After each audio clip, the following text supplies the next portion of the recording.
C'est encore avec un immense plaisir que je viens de procéder avec vous, Excellence, Monsieur l'Ambassadeur, à la signature de 2 conventions, notamment celle pour le financement du projet d'assainissement autonome dans la région de Dakar pour un montant total de 16,4 milliards de francs CFA, dont 3,2 milliards sous forme de subventions.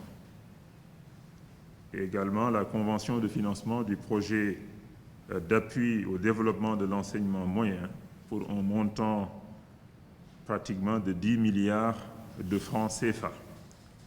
Excellence, Monsieur l'Ambassadeur, le projet d'assainissement autonome de la région de Dakar permettra d'améliorer durablement les conditions de vie des populations des communes de la banlieue de Dakar, notamment Pikine, Guédiawaye et Rufisque. Le projet financera des lots de construction et de réhabilitation d'environ 10 000 ouvrages. Et dans les établissements scolaires publics de l'élémentaire et du moyen, c'est plus de 2000 toilettes neuves qui seront construites, plus de 700 toilettes réhabilitées avec notamment 100 dispositifs de lavage des mains, mais également des dispositifs d'installation de poubelles et de branchement à l'eau potable. Dans les centres de santé également de l'agglomération de Dakar, on aura aussi des centaines de toilettes neuves ou réhabilitées et tout ce projet impactera pratiquement 400 000 personnes. Par ailleurs, le projet prévoit aussi la réhabilitation de stations de traitement de boues de vidange à Tiaounpeulh, dans les Niayes, mais également à Rufisque, ainsi que la construction d'une toute nouvelle station à Cambérène. Excellence, Monsieur l'Ambassadeur, concernant le secteur de l'éducation, le projet ADEM 2 est une suite logique de la première phase achevée en 2020, au terme de laquelle, comme vous l'avez dit, 14 collèges ont été construits ou réhabilités dans la région de Dakar avec un impact sur plus de 20 000 étudiants, 20 000 élèves. Compte tenu de ces résultats obtenus, ADEM 2 va contribuer à relever le défi de la transition primaire-collège pour favoriser une éducation de base de qualité pour tous, à travers l'accroissement et l'amélioration des conditions d'accueil des élèves. Comme vous l'avez dit, le projet interviendra dans les zones périurbaines des régions de Dakar, de Kaolack et de Thiès, conformément donc aux objectifs du programme d'amélioration de la qualité, de l'équité et de la transparence du secteur de l'éducation et de la formation.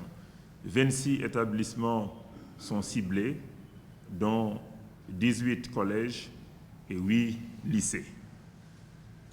Excellence, Monsieur l'Ambassadeur, je ne saurais clore mon propos sans vous assurer, conformément à la vision de son Excellence Macky Sall, Président de la République, que le gouvernement, à travers la mise en œuvre de ces projets, portera une attention particulière aux enjeux de genre et d'égalité, non seulement dans le secteur de l'éducation nationale, mais pour un meilleur accès des filles à l'école et également dans le cadre de la prise en charge des besoins spécifiques des femmes à travers le projet d'assainissement autonome de Dakar. Voilà donc, Excellence, Monsieur l'Ambassadeur, cher Philippe, une belle occasion pour moi de vous exprimer une nouvelle fois toute ma satisfaction pour l'excellence des relations de coopération entre nos 2 pays. Le défaut d'assainissement est en effet la 2e cause de mortalité des jeunes enfants en Afrique, après le paludisme. Et de manière plus immédiate, je dirais, la pandémie de Covid-19 nous a montré aussi, s'il en était besoin, l'importance de l'assainissement qui est un maillon véritablement essentiel dans la lutte contre cette pandémie, mais de manière plus générale dans la lutte contre la propagation de beaucoup de maladies. Le gouvernement sénégalais, vous allez certainement y revenir, Monsieur le Ministre, a fait ainsi de l'assainissement l'une de ses grandes priorités. Les efforts fournis pour renforcer les réseaux d'assainissement collectif sont d'ores et déjà massifs. Mais il reste que l'assainissement autonome continue à desservir une bonne partie de la population, sinon une majorité de la population, en tous les cas dans les zones urbaines. Et le développement continu du développement des villes ici au Sénégal restera de toute façon un impératif dans les années à venir. Voilà, c'est dire à quel point ce projet est important et c'est dire aussi l'intérêt que nous y portons.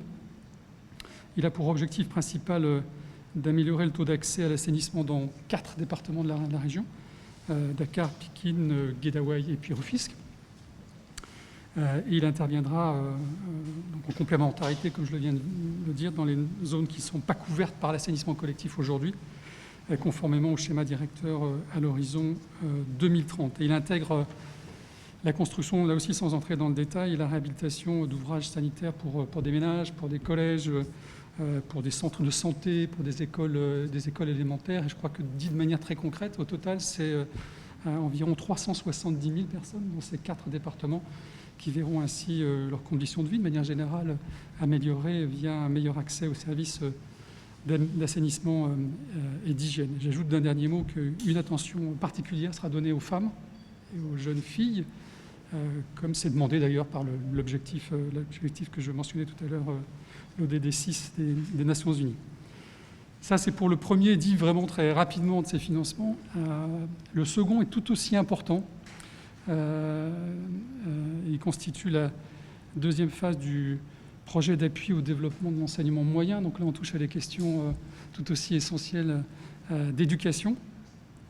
Ce sont 15 millions d'euros, après un premier financement en subvention d'ailleurs de 12 millions, qui avait permis la réalisation de 14 collèges dans les zones périurbaines de la région de Dakar, et pour un total d'enfants d'environ 20 000 au cycle moyen.